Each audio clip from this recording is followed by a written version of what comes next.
So, dito na tayo sa pangalawa. Ayan, pangalawang sako. So, ano naman kaya ang pa-surprise ng sako na to? Ano naman kaya ang laman niya? So. Okay. Una, ay. Meron tayong baso. Ayan, napaka-cute na baso.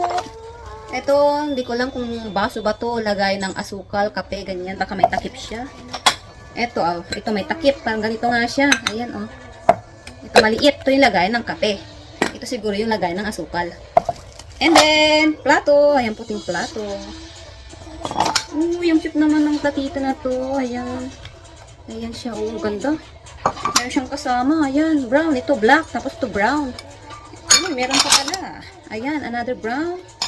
At black. Oh, yung gaganda naman ng platito na to mga mamshi. Oh, ganda. And then, ito, mangkok na ganyan. Ayan. Pangit ng ilaw ko. And then, platito. 1, 2. Ito, wait lang siya. Burado na yung kanyang ano. Mayroon siyang design pero burado na. So, ito tapon na lang natin siguro. And then, ito may crack na. Ayan o. Tapon na natin to. Uy, lagay ng ulam. Ang ganda mga shipahaba o. Anong tatak mo? Opa long. Ayan o, pahaba siya. Ang ganda. Ayan. And then, meron siyang kasama. Pangalawa. And, pangatlo. Ayan, ang ganda. Lagay ng ulam. Tapos, platito. Ang cute ng platito. Wow, grabe naman talaga.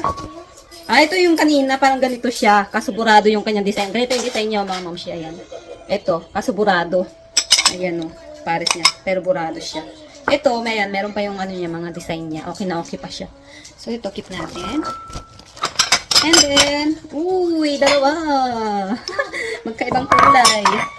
Tapos ito, ay, may kasama sana siya. Oh. Kaso, ano yung bitak. Ito, okay pa siya. Ayan. Okay pa. Keep natin yan. Ito. Ito, ayan, ganyan siya. So, ito, tapon na lang natin mga, ayan. Parang mga old style na ano to, babasagin dito sa Korea. Mabigat din siya. And then, platito. Ang cute. Tapos, ayan, baso. Ayan. And, another baso. Ayan. And, tasa. Or mug. And then, mangkok siya na may takip. Oh, cute. And then, ito, tapon na rin natin to. Parang old style na kasi yung ganitong design eh. Ayan, oh. Tsaka, parang may kasama to. Ay, hindi. Diba yun? Ayan to, mangkok din. Sa pag-isipan ko kung igikat natin to or tatapon na lang kasi parang lumak na siya. And then, dami mug ah. Mug. Mr. Donut mug. And, another mug. Ayan. Ito, tagayan to. Tapon na lang natin. And then, another one mug. Ayan siya. And then, man-check siya. Another mug. At, ito, tagayan to. Ayan. Tapon na natin yan. At, yeah. Ito, mga old style na ano, babasagin. Ito, tapon na lang natin. Nabibigat din kasi itong mga to, sobrang bigat. Ayan, meron siyang ganyang mga design ba. Ayan. Mga old style na babasagin. Oh, meron siyang, ano, na-set pala sila, oh. And then, grabe namang laki naman ng plato na itong mga masito. Ang laki.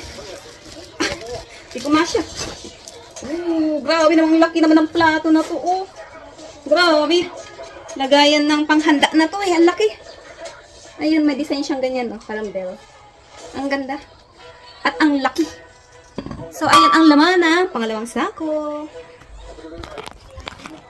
So, ito ang laman ng pangalawang sako, mga mamshi. O, diba? Grabe. Para lang tayo nag-shopping sa ano, surplus. O, ang daming babasagin na magaganda. So, ayun. Next tayo, mga mamshi.